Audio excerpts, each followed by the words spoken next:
Bonjour et bienvenue dans cette première vidéo d'une série consacrée à l'économie numérique où on étudiera particulièrement le cas du Cameroun pour expliquer comment en tirer profit quelle que soit son activité actuellement.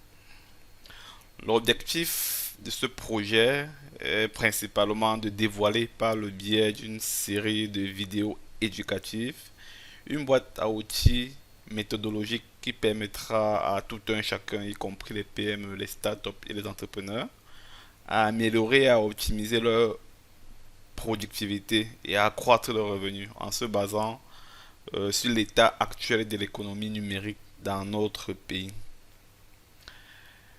Je suis François Xavier Ndimgou, entrepreneur numérique. Je suis actuellement promoteur d'un blog où j'écris constamment sur les divers sujets liés à l'économie numérique notamment. Euh, je, je travaille actuellement pour une entreprise qui est leader mondial dans ce qu'on pourrait appeler les services IT managés, c'est-à-dire une entreprise qui accompagne les grands groupes à transformer leur infrastructure informatique pour se projeter vers les nouvelles technologies de demain, vers ce qu'on appelle aujourd'hui disruptive technology, c'est-à-dire des technologies qui vont transformer la façon dont notre environnement économique, social et professionnel se présente aujourd'hui. Donc, je suis passionné de ce type de technologies qui vont modifier profondément notre mode de fonctionnement. Je mettrai un lien à la fin de cette vidéo pour ceux qui sont intéressés à visiter mon profil et mon parcours professionnel. Cela étant dit, nous pouvons entrer dans le vif du sujet. Pourquoi maintenant? Je parle de ce sujet maintenant parce qu'enfin l'État du Cameroun particulièrement a pris conscience de l'importance de l'économie numérique pour notre pays. Il ne faut pas oublier qu'on parle d'une industrie à l'échelle mondiale qui pèse environ 700 milliards de dollars parce qu'elle s'est insérée dans tous les domaines de l'économie et qu'elle est en train de la transformer profondément. Donc désormais, dans le futur, on ne pourra pas faire sans. C'est pourquoi il est grand temps que nous aussi, on s'y mette de façon assidue, de façon maîtrisée, de façon stratégique pour pouvoir en tirer les meilleurs profits. J'en parle aussi parce que la plupart des rapports et exposés des différents observateurs que j'ai pu parcourir sur le statut ou bien l'état de l'économie numérique au Cameroun se conclut toujours par des perspectives pessimistes, voire même négatives. C'est-à-dire que pour la plupart d'entre eux, on a beau en parler, mais sur le terrain, on ne constate pas de réelle évolution. Donc, ils restent sceptiques sur le bien fondé de la démarche qu'on utilise aujourd'hui pour développer l'économie numérique au Cameroun et sur la possibilité d'en tirer profit. Moi, je veux venir ici à contre-pied et proposer plutôt une vision positive et optimiste en vous donnant des étapes et des petits secrets comme ça qui pourraient aider tout un chacun à tirer profit dès maintenant en tenant compte de nos propres réalités. Sachant que l'évolution sera difficile et lente, on a quand même des solutions existantes pour pouvoir déjà améliorer l'activité actuelle dans notre pays. Donc, il est aussi vrai qu'on en parle maintenant parce que les premiers à se développer dans ce secteur, comme dans tout autre secteur, seront les mieux lotis pour l'avenir de l'économie numérique et pourront décider de l'orientation que celle-ci pourra prendre dans notre environnement. Parce qu'ils auront installé les bases durables. Donc, les premiers à arriver dans le secteur pourront s'installer durablement parce qu'on est presque dans un marché vierge. Donc, c'est eux qui dicteront les lois de l'économie numérique pour le futur du Cameroun. C'est pour ça qu'il est important de pouvoir saisir l'opportunité dès maintenant. Donc, pour moi, c'est maintenant ou jamais.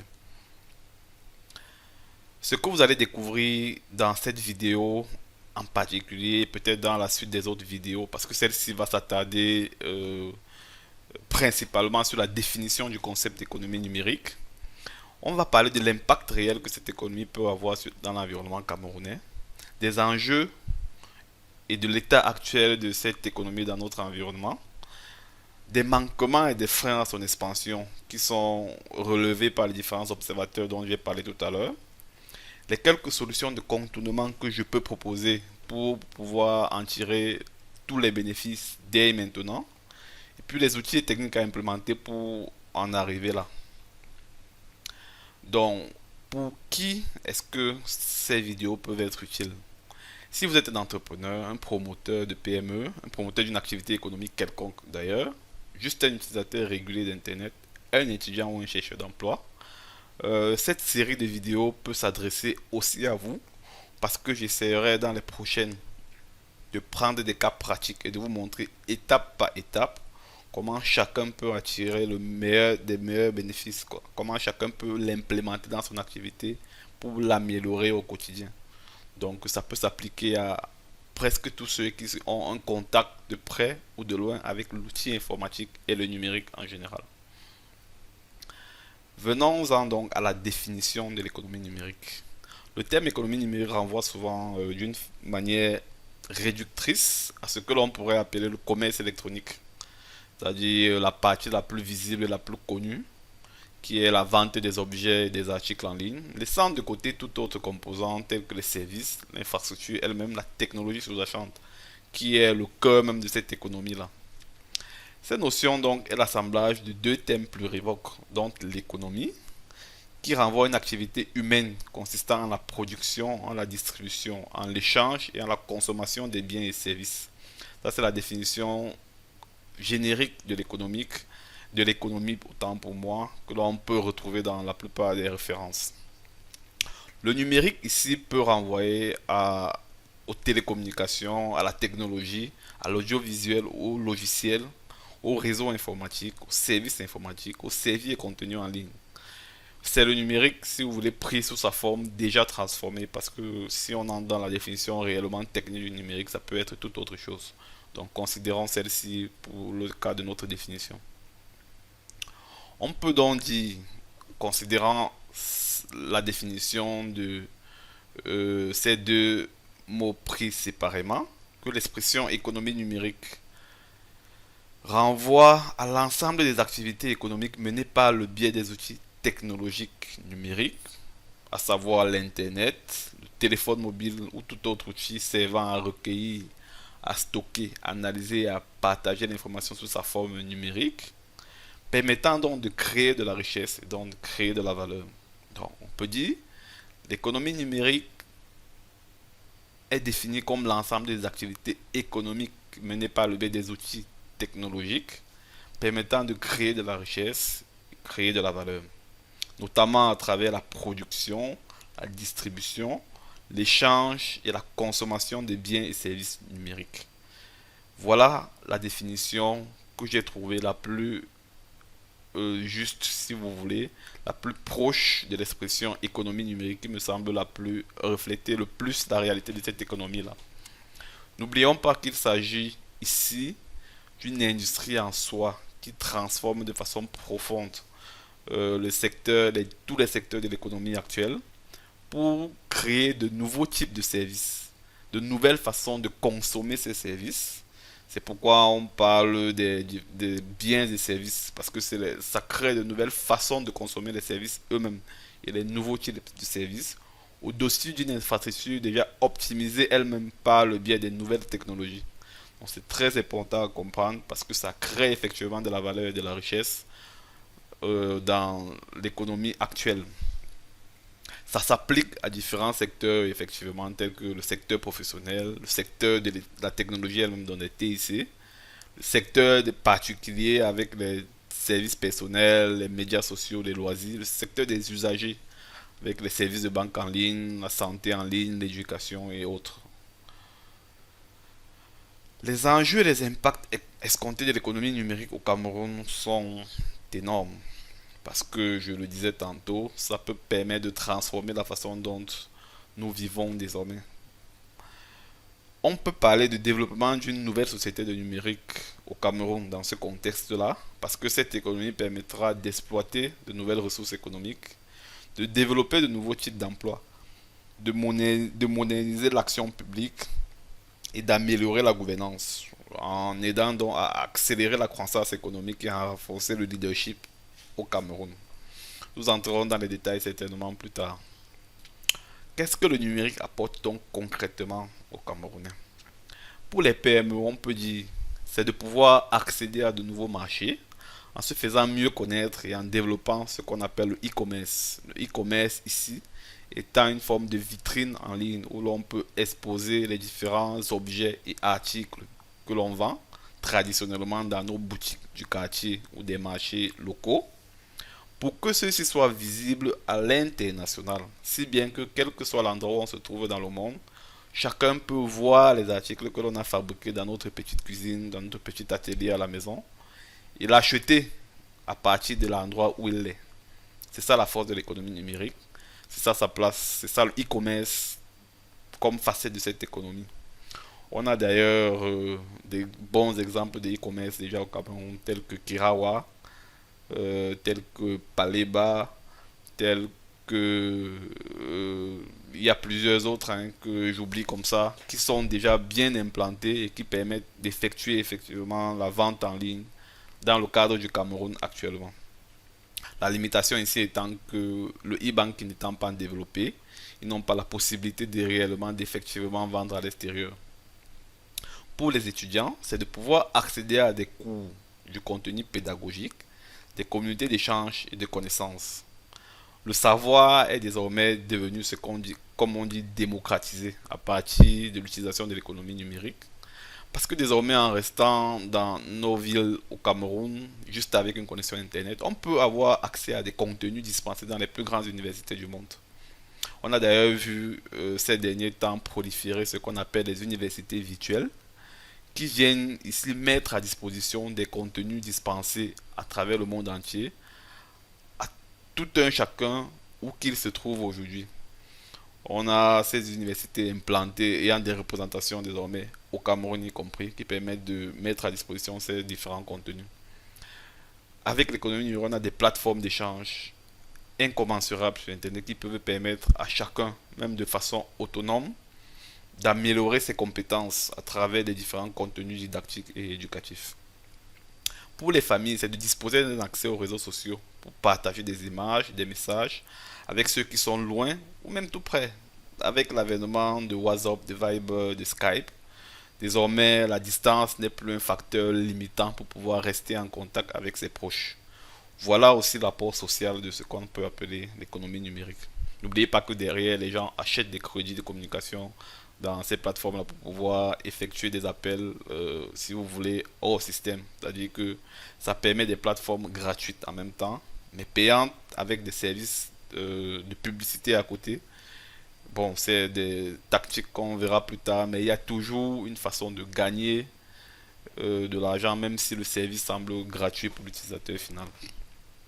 Pour les usagers des banques, c'est pouvoir disposer de services plus fiables, plus sécurisés, plus rapides pour faire des paiements ou des transferts d'argent. Les solutions Orange et MTN Money, désormais déployées au Cameroun, ont permis un système de paiement numérique très important déjà, parce que c'est un grand bond, on peut le saluer. Mais reste encore ce qu'on pourrait appeler une solution locale, parce que ça ne nous permet pas d'effectuer des paiements en dehors de nos frontières. Donc, un système de e-banking serait forcément une solution durable pour permettre l'explosion des plateformes de e-commerce et pour permettre, si vous voulez, une meilleure visibilité des vitrines euh, des différents Camerounais qui veulent se propulser vers l'extérieur, vers l'étranger. Pour les administrations, c'est de pouvoir échanger plus rapidement les informations, raccourcir les délais pour traiter les dossiers. L'économie numérique aujourd'hui permet par exemple que le ministère des PME, avec son guichet unique qui a permis aux gens de créer en 72 heures des entreprises, ouvre un volet en ligne où on peut créer l'entreprise carrément en ligne en déposant toute la documentation qu'il faut et en fournissant toutes les informations qu'il faut. Dans beaucoup de pays, on déclare désormais ses douanes en ligne. Je crois que ce sera le cas du Cameroun bientôt. On déclare ses impôts en ligne. On fait un ensemble d'activités en ligne qui permettent de désengorger les services publics et de les rendre plus efficaces à long terme. Pour les touristes aussi, c'est de pouvoir disposer d'une meilleure information sur les sites à visiter, des données en temps réel sur leur voyage. Par exemple, des touristes qui viendraient au Cameroun et qui voudraient visiter des sites de l'extrême nord. On peut considérer qu'à un moment ou un autre, le ministère du Tourisme les informe d'une façon en proposant l'information en ligne de la, comment dirais-je, du niveau d'alerte qu'il y a dans ces zones-là, compte tenu des différents mouvements qui se sont déroulés récemment, pour que chacun sache si c'est un site à risque en ce moment ou pas, s'il peut modifier son itinéraire, ou quels sont les sites les plus recommandés à visiter en ce moment donné. C'est très important pour faire le planning et pour avoir une visibilité à long terme. On constate donc que les différents pans de l'économie numérique vont permettre de transformer de façon profonde le modèle économique tel qu'on le connaît aujourd'hui, désormais appelé même économie traditionnelle dans des pays qui sont avancés en la matière. Ça a déjà initié désormais une mutation progressive du secteur de la finance mondiale avec des nouveaux systèmes de monnaie numérique dont on va parler plus tard, qui fait secouer les grandes banques du monde entier.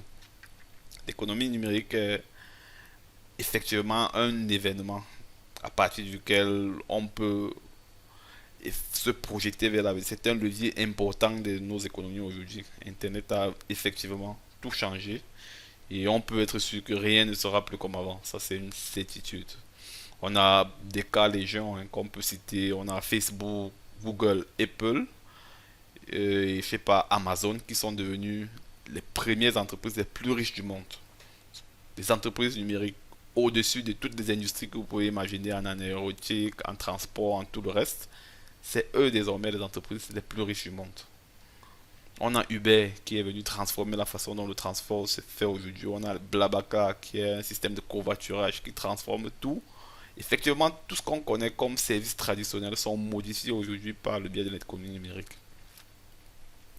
Dans le cas du Cameroun, on peut dire que la prise de conscience de ce phénomène a commencé à être faite de façon précise suite aux propos du chef de l'État récemment dans ses différents discours et à l'organisation des premières journées nationales de l'économie numérique abordées sur le thème de la place de l'économie numérique dans les politiques publiques en vue de l'émergence du Cameroun par le mini-postel qui d'ailleurs, je veux dire, a proposé de rédiger un plan de développement du numérique au Cameroun et dont on attend encore les résolutions, si vous voulez, le document complet pour savoir exactement quelles seront les perspectives à ce niveau-là.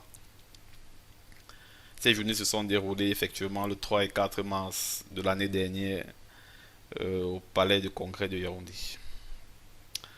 Aujourd'hui, l'opportunité du plan est donc confirmée au Cameroun et il faut maintenant accélérer le rythme du projet et lancer les phases de construction parce qu'effectivement, ce sera un grand chantier que l'on peut considérer comme à moyen ou long terme. Ceci dû au fait que l'économie numérique est essentiellement déployée dans l'aspect service.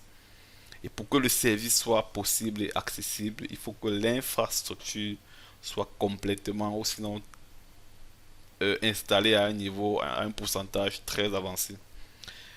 Nos problèmes dans les pays africains, au Cameroun en particulier, sont effectivement dus au fait que nous sommes en retard dans le déploiement des infrastructures. Donc c'est pourquoi la démarche prendra un certain temps, parce que installer des infrastructures, ça prend du temps, puisqu'il faut concevoir ce qui est installé, commander le matériel, l'installer dans la durée, le tester, puis roder pendant un certain temps, pour passer à la phase suivante qui sera de déployer les services au-dessus de l'infrastructure. Donc, le gouvernement se propose d'effectuer une élaboration participative en proposant à tous ceux qui ont de l'expertise de venir, de faire des suggestions dans une démarche de bout en bout avec une approche pragmatique pour arriver à un plan coordonné et piloté par les différentes instances gouvernementales. C'est une démarche qui me semble objective, mais un peu lente. C'est pourquoi je me propose d'apporter des solutions directes et concrètes. On a déjà des exemples déployés sur le terrain dans plusieurs secteurs d'activité comme l'agriculture avec AgroHub, qui est une application tout simplement, qui permet de lutter contre la pauvreté en milieu rural. On a Joku, qui est développé à Boya aussi, et qui permet d'accéder directement aux offres d'emploi. J'ai cité tout à l'heure Kirawa. On a Kiro Game qui est dans le divertissement. On a Campost qui lui-même a amélioré la façon dont il délivre les colis au Cameroun. On a plusieurs autres exemples comme ça de start-up qui se sont déployés dans le secteur et qui ont compris l'opportunité et qui chacun essaie de résoudre un des problèmes de Camerounais par le biais de l'économie numérique. Quels sont donc les freins et manquements à l'expansion de cette économie au Cameroun? On pourrait juste citer ici la lenteur de l'implémentation du plan gouvernemental de développement du numérique qu'on a évoqué précédemment, mais que ce serait insuffisant parce que même si ce plan est complètement déployé, il n'est pas certain que ça prenne en compte tous les aspects qu'il faudrait pour maîtriser de façon globale ce secteur. Je le dis parce qu'effectivement, revenons d'abord à ce que le plan pourrait résoudre comme problème. Les grands chantiers du plan du numérique, tels qu'on peut les énoncer, favoriser l'accès au fixe et au mobile. Pour ma part, déjà, c'est. Enfin, le libellé ne me semble pas très correct parce que le fixe ne fait plus partie, si vous voulez, des plans de numérisation aujourd'hui. C'est une technologie plus ou moins dépassée. Le mobile, je veux bien, mais pas le fixe. Cependant, cela renvoie à l'infrastructure telle que je l'ai expliqué tout à l'heure. La première étape est effectivement l'infrastructure. Le projet de fibre optique est un projet salutaire dans ce domaine parce qu'effectivement, ça va permettre d'asseoir la base infrastructurelle de notre environnement. L'amélioration des couvertures 4 et 5G aussi des points Wi-Fi publics est une bonne avancée parce que ça permettra une multiplication, si vous voulez, une démultiplication de l'Internet mobile qui est déjà à une phase non négligeable aujourd'hui, d'ailleurs qui justifie le fait qu'on puisse désormais en parler parce que la plupart des personnes sont déjà quand même connectées par leur mobile, même si la connexion reste pour certains pas très abordable en ce moment. La multiplication des télécentres en tirant des leçons des projets passés, effectivement, on peut créer des centres où des gens pourraient venir avoir accès à la technologie, ce qui n'est pas une mauvaise idée puisque tout le monde ne peut toujours pas l'avoir à titre personnel. À côté de ça, donc, il y a le cadre légal et de régulation qui est aussi important parce que vu la vitesse à laquelle cette économie évolue, il serait bon que le législateur puisse suivre. Sinon, il y aura toujours un décalage entre ce qui est réalisé sur le terrain et ce que la loi encadre réellement. Ceci laisse donc la place à toutes sortes de fraudes que l'on puisse imaginer. Donc, il est important que la législation suive l'évolution du déploiement de cette économie dans notre environnement. On en arrive donc à une étape, un aspect très important qui est la formation et l'information. La formation pour plusieurs raisons, parce qu'il y a des aspects de cette économie qui peuvent être déployés à titre personnel. Donc, il est bon que des contenus didactiques et pédagogiques soient mis à disposition du plus grand nombre, pour que chacun puisse en tirer profit dans les domaines, dans les aspects qui ne demandent pas une expertise particulière. Mais il reste donc très important de revoir les contenus des experts que l'on forme, parce qu'il y a désormais de grandes avancées en termes de technologie disruptive, technologie dont j'ai parlé tout à l'heure, technologies transformatives qui sont en train d'être opérées. Donc, il est important de revoir les contenus afin que les contenus dispensés dans nos différentes universités et écoles de formation soient le plus à jour possible. Très très important. Sinon, on va implémenter dans notre environnement des technologies désuètes ou alors on implémentera des technologies à jour, mais les experts ne seront pas qualifiés pour les maintenir. La main-d'œuvre qualifiée est un point crucial pour le maintien et l'évolution de l'économie numérique de notre environnement. Aussi, il faut créer un cadre d'encouragement de toutes les initiatives et de favoriser la dynamique. Ceci en encadrant, si vous voulez, les startups ou tout entrepreneur qui se lance dans ce domaine pour lui permettre de se maintenir et de garantir que son activité puisse être développée à long terme. Parce que la plupart, beaucoup d'entreprises, de startups créées, ne réussissent pas à se déployer dans la durée à cause d'un ensemble de facteurs exogènes. Donc, seul l'État peut alléger la pesanteur que cela a sur leur activité. Donc, il est important d'en parler et que des mesures soient prises aussi dans ce contexte-là.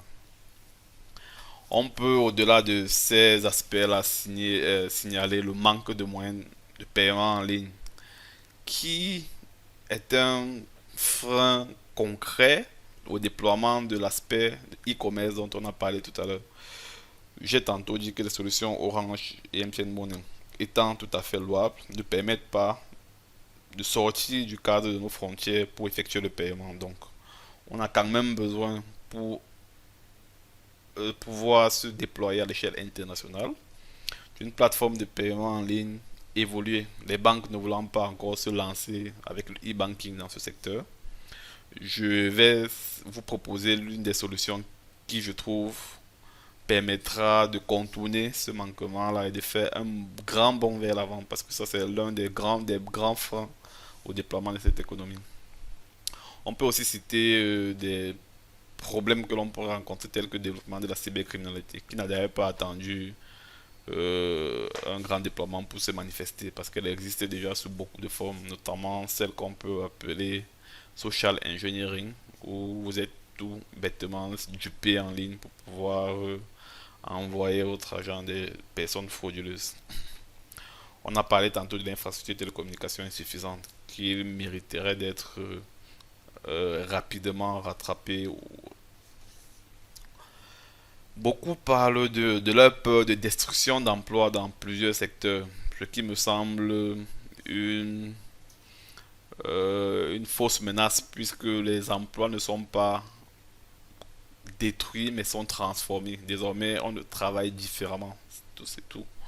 De nouveaux types d'emplois sont créés en quelque sorte, même si certains sont tout à fait détruits du fait que leur productivité a été intégrée dans la technologie.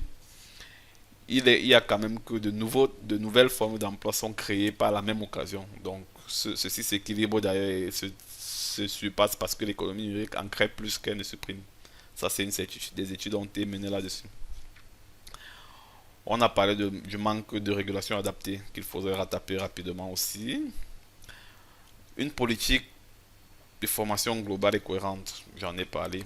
Effectivement, la main-d'œuvre qualifiée insuffisante. Quelles sont donc les solutions que je propose de façon immédiate? J'en ai deux qui permettront, à mon sens, d'être des leviers très puissants pour pouvoir, en quelque sorte, désengorger le secteur de l'économie numérique au Cameroun et le propulser vers, pas vers des sommets, mais à un niveau concrètement important. Il s'agit ici de la crypto-monnaie et son utilisation dans la monnaie numérique, celle-là même qui secoue le monde financier d'aujourd'hui, qui vaut déjà 60 milliards en termes de poids économique dans le monde actuellement, 60 milliards de dollars j'entends, et qui apporte des solutions simples, nous permettant d'effectuer des paiements point to point en ligne. Point to point, c'est-à-dire cette monnaie, cette technologie de monnaie numérique permet d'effectuer des paiements d'un point A à un point B sans intermédiaire, sans autorité tiers, comme ça se fait dans le système de paiement actuel. Autrement dit, si je vais à partir d'un point de la France par exemple, envoyer de l'argent à quelqu'un qui se trouve au Cameroun, je n'ai besoin d'aucun intermédiaire pour effectuer la transaction. Dans le cadre actuel, vous pouvez aller soit à une banque, soit à Western Union, soit à MoneyGram, soit à toute autre entité qui se charge d'effectuer la transaction, si bien que vous déposez l'argent dans cette entité et le destinataire au Cameroun va rechercher dans la même entité. Ici, avec cette monnaie, je vous envoie directement l'argent à vous. La création de votre compte bancaire numérique est complètement gratuite et se fait en 10 minutes, pas plus, même pour ceux qui n'ont pas de connaissances de base en informatique. C'est une vraie révolution qui est en train de faire trembler les banques dans le monde d'aujourd'hui. On en parlera en détail dans une prochaine vidéo, mais je voulais déjà l'introduire ici parce que en l'ajoutant comme mode de paiement dans toutes nos plateformes de e-commerce, on pourrait s'ouvrir à l'international immédiatement et multiplier nos chiffres d'affaires par 5 voire par 10, en tout cas de façon exponentielle, parce qu'on sera ouvert au monde entier, on aura la possibilité de pouvoir vendre en envoyant ou en recevant de l'argent de tout acheteur. Très important. On voit l'évolution de l'une de ces monnaies numériques qui est le Bitcoin à travers les années. Cette monnaie a connu son essor de la crise économique de 2008 pour venir en tant que solution indépendante au système financier contrôlé par les grands groupes banquiers. Donc c'est une monnaie qui se déploie à côté des systèmes financiers, contrôlée uniquement par les utilisateurs d'Internet eux-mêmes. C'est-à-dire que tout utilisateur de la monnaie est susceptible d'être l'un des contrôles de cette monnaie. Personne n'a la main mise sur la monnaie et sa valeur dépend de son utilisation uniquement, pas de la manipulation des uns ou des autres pour voir les taux en fonction de leurs propres intérêts. Le deuxième sujet sur lequel nous allons nous attarder, qui constitue une solution réelle aussi au secteur de l'économie numérique, cas du Cameroun, c'est le marketing numérique. On parlera de ce que c'est exactement et comment ça marche dans les différentes vidéos que je ferai pour vous proposer des étapes à suivre pour l'implémenter dans votre environnement. Vous comprendrez en quoi le marketing numérique va rendre obsolète toute autre forme de marketing que vous faites aujourd'hui. D'abord parce que ce sera plus puissant en touchant le plus grand nombre de personnes. Et aussi parce que ça peut réduire les coûts de votre budget publicitaire et marketing au moins de moitié. C'est une révolution.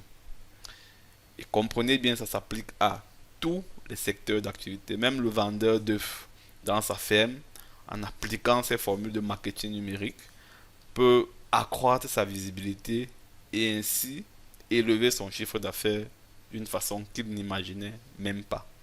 Je vous montrerai comment dans tous les secteurs vous pourrez l'implémenter étape par étape en vous montrant tous les secrets que les grands groupes utilisent aujourd'hui pour dominer le secteur. Il ne reviendra qu'à chacun de pouvoir l'implémenter à son tour afin de pouvoir en tirer le meilleur profit qu'il puisse avoir. Voilà, c'est tout. Il y a quelques références ici qui m'ont permis de préparer cette présentation.